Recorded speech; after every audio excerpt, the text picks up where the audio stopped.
Hey guys, welcome back to the Bold Hairspring. As always, it's me, Ivan, and in today's video we'll be having a look at my Tudor Black Bay again. I say again because I've already reviewed it. In fact, it was my very first video here on the channel. So I've just realized it's been almost 4 years since I bought it, and I can tell you straight away my opinion about it hasn't changed one bit. So consider this video as a remake rather than anything else.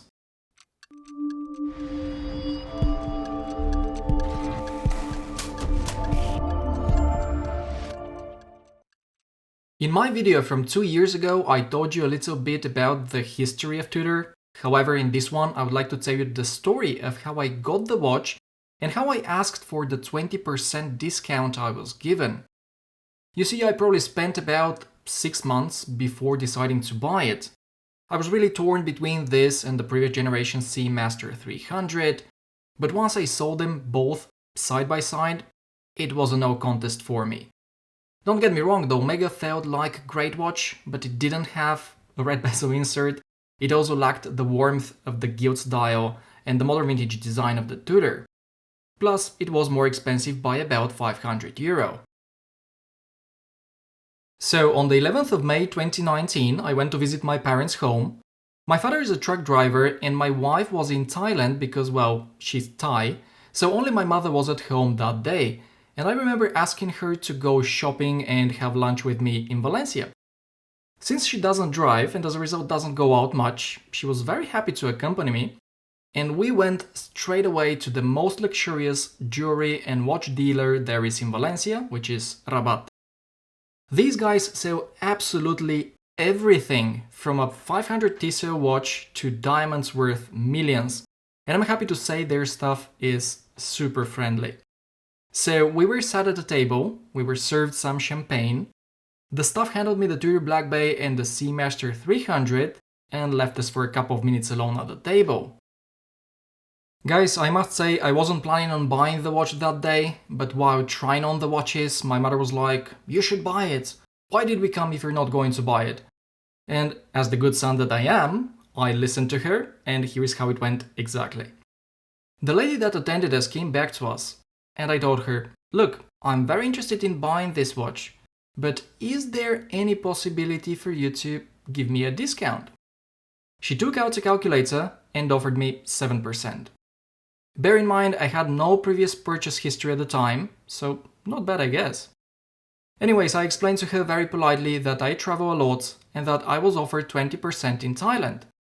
But since my permanent residence is in Spain, and I wasn't going back to Thailand until August, I preferred to buy it from them as long as they were able to match the price. So she went to consult it with the director, then came back and told me that if I was going to buy it at that very same moment, they would give me the 20%. Of course, I couldn't say no to that, and if I remember well, I ended up paying about €2,800. It was the first time I spent more than €1,000 on a watch, and as a consequence, I remember I had a bit of a buyer's remorse, but it quickly disappeared and the Black Bay became my favorite watch.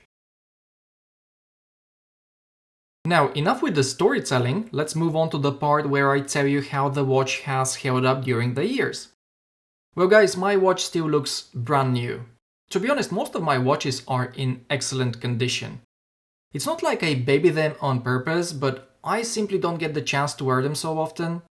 The Black Bay I wear about 2 to 4 times a month, so we could say that this watch has been on my wrist at least 100 times since I bought it.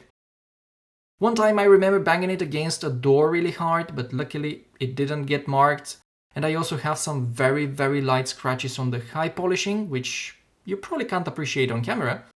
But other than that, it really looks pristine. I haven't worn it in the gym, nor have I gone swimming with it. I typically wear it at work, especially on Fridays. I just love wearing my favorite watches on Fridays to celebrate the end of the week. And by the way, if I haven't told you, I'm a secondary education teacher. And then I also wear this watch when I go out for lunch, dinner, or to the cinema. I guess I do baby it a little bit, but honestly guys, I think the Tudor Black Bay is built exceptionally well, and it will hold up just fine even if you wear it daily. Right, in several videos here on the channel, as well as this one, I've said that the Tudor Black Bay is my favorite watch, and I'm happy to report that it still is. The main reason why I really like it is because obviously I like the way it looks, but besides that, there are a couple of things that continue to impress me. The first one has to be the finishing and the overall build quality. The bevels that separate the high polished flanks from the brushed lugs are just exceptionally well done, and then the finishing itself is also excellent. To me, it's on the same level as Omega, although some people may disagree. Secondly, guys, the 60-click bezel action of the Black Bay remains the best I've ever tried. It's just such a fantastic experience. Despite the coinage knurling, it's very easy to grip, it turns very easily, and each click is very well defined, very audible, and the feedback is very positive and tactile. Needless to say, it also lines up perfectly. And finally, I just have to mention the crown action here. Due to its size and the fact that there are no crown guards, setting the time is the easiest thing ever.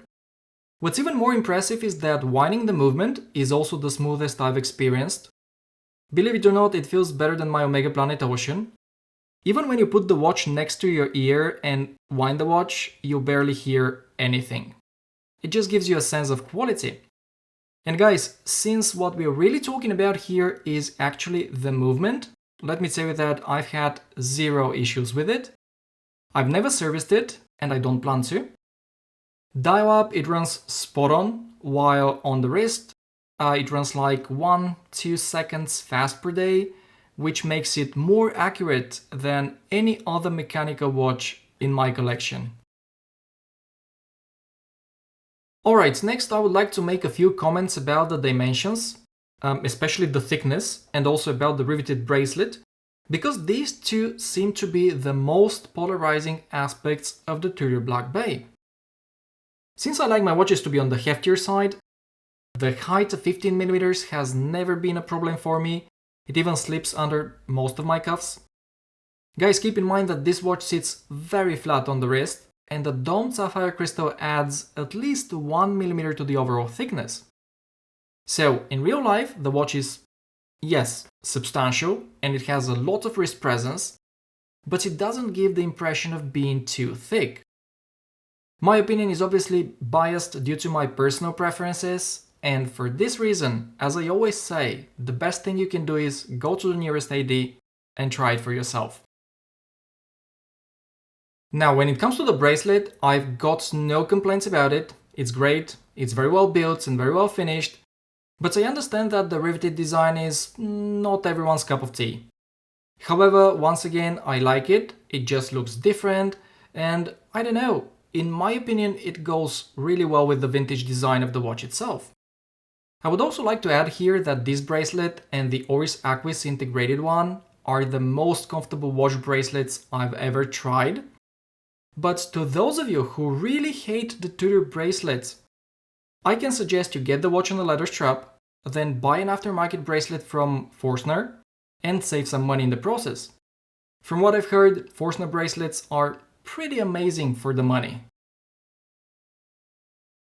So guys, as you can see, I absolutely love the Tudor Black Bay. It's a watch that ticks every single box for me, and I even dare say that it has influenced my taste for watches.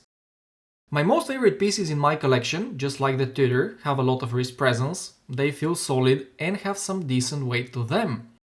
However, that doesn't mean that I don't enjoy smaller watches or less expensive ones.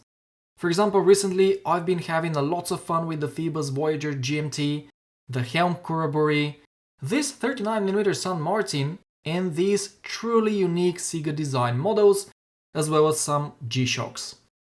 Having said that, let me know in the comments below your opinion about the Tudor Black Bay, and I would also like to know what's your most favorite watch in your collection.